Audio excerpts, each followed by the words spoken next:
सुंदर कहानियाँ। ये कहानी बहुत समय पहले की है। सुंदरपुर गांव में हरी नाम का एक किसान रहता था। उसकी इकलौती बेटी थी ऋतु। वह बहुत ही खूबसूरत थी। उसे नृत्य करने का बहुत शौक था। जब वह माथे पर लाल बिंदी और हाथों में कांच की चूड़ियां पहनकर नृत्य करती तो लोग देखते रह जाते थे। एक दिन ऋतु जब डांस कर रही थी तो वहां से एक लड़का गुजर रहा था।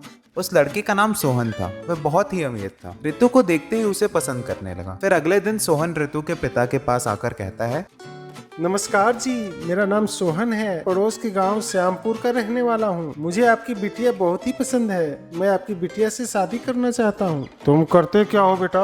जी, मैं अनाज का व्यापारी हूँ। ठीक है बेटा। उसके बाद ऋतु के पापा मान जाते हैं और सोहन का विवाह ऋतु से तय हो गया। तय समय पर दोनों की शादी हो गई। कुछ समय तक तो सब कुछ ठीक ही बीता। इसी बीच ऋतु को 2 जुड़वा बच्चे हो गए जिनका नाम मोनू और सोनू रखा। लगातार अकाल पड़ने के कारण धीरे धीरे सोहन के व्यवसाय में घाटा होने लगा।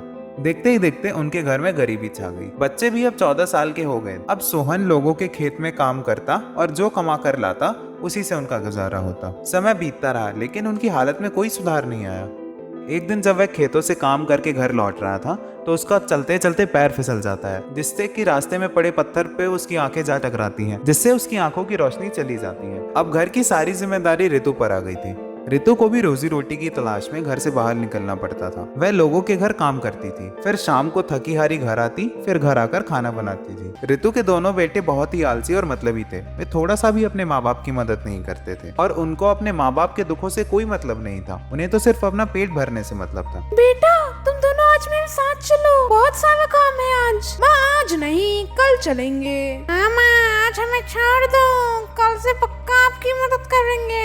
वे दोनों रोजाना अपनी माँ से ऐसे ही बहाने बनाते थे और उनकी कभी मदद नहीं करते थे। ऋतु रोजाना मंदिर में जाकर भगवान से प्रार्थना करती थी कि उसे एक मेहनती व समझदार पुत्र पैदा हो, परंतु ऋतु ने तीसरे पुत्र बालक की जगह एक बंदर को जन्म दिया। जन्म लेते ही बंदर जंगल में चला गया। ऋतु अपनी फूटी किस्मत पर रोती रही। ऋतु के दोनों बेटे और पूरे गाँव के लोग उसे ताना देते थे और हंसते थे। तुम माँ हो या एक बंदर को जन्म दिया। तुम्हें शर्म नहीं आती है अपनी माँ का मजाक उड़ाते हुए? तुम लोगों तो बिल्कुल नालायक हो। कोई अपनी माँ का मजाक उड़ाता है। सोहन के समझाने पर भी लड़कों के स्वभाव में कोई अंतर नहीं आया। कोई कोई दिन ऐसे भी आते जब घर में खाने को कुछ न होता। दोनों बेटे तो मांग मूंग कर खा आते। सोहन और ऋतु अपने तीसरे बेटे बंदर को याद करके रोते रहते। एक रात जब ऋतु सो रही थी, सपने में वही बंदर दिखाई दिया। उसने कहा, माँ, मेरी पूंछ सोने की है। मैं रोज घर आऊंगा, तुम मेरी पूंछ से 1 इंच हिस्सा काट लिया करना और सोने को बेचकर घर का खर्च चलाना। नहीं बेटा नहीं, मैं ऐसा नहीं कर सकती हूँ। तुम बंदर हो तो क्या, तुम मेरे पुत्र हो। अगर मैं तुम्हारी पूंछ काटूंगी तो तुम्हें पीड़ा होगी। माँ, आप निश्चिंत रहो, मुझे थोड़ा सा भी दर्द नहीं होएगा। उसके बाद बंदर वहां से चला गया। वही सपना ऋतु को 7 रातों तक आता रहा। 8वें दिन सचमुच बंदर आ पहुंचा। ऋतु ने बंदर को दूध का कटोरा थमा दिया। दूध पीकर बंदर ने अपनी पूंछ की तरफ इशारा किया। उसके बाद ऋतु ने चाकू से पूंछ पर वार किया। सचमुच उसके हाथ में एक सोने का टुकड़ा आ गया। बंदर की पूंछ पर कोई घाव भी नहीं हुआ। फिर उसके बाद बंदर वहां से चला गया। ऋतु ने वह सोना ले जाकर सुनार को बेच दिया और फिर घर के लिए जरूरी सामान, राशन और मिठाई ली।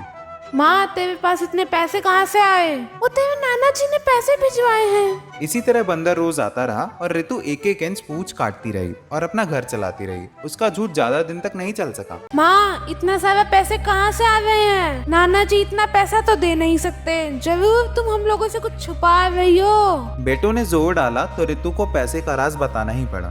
मूर्ख माँ, तुम हमसे ही छुपा रही थी।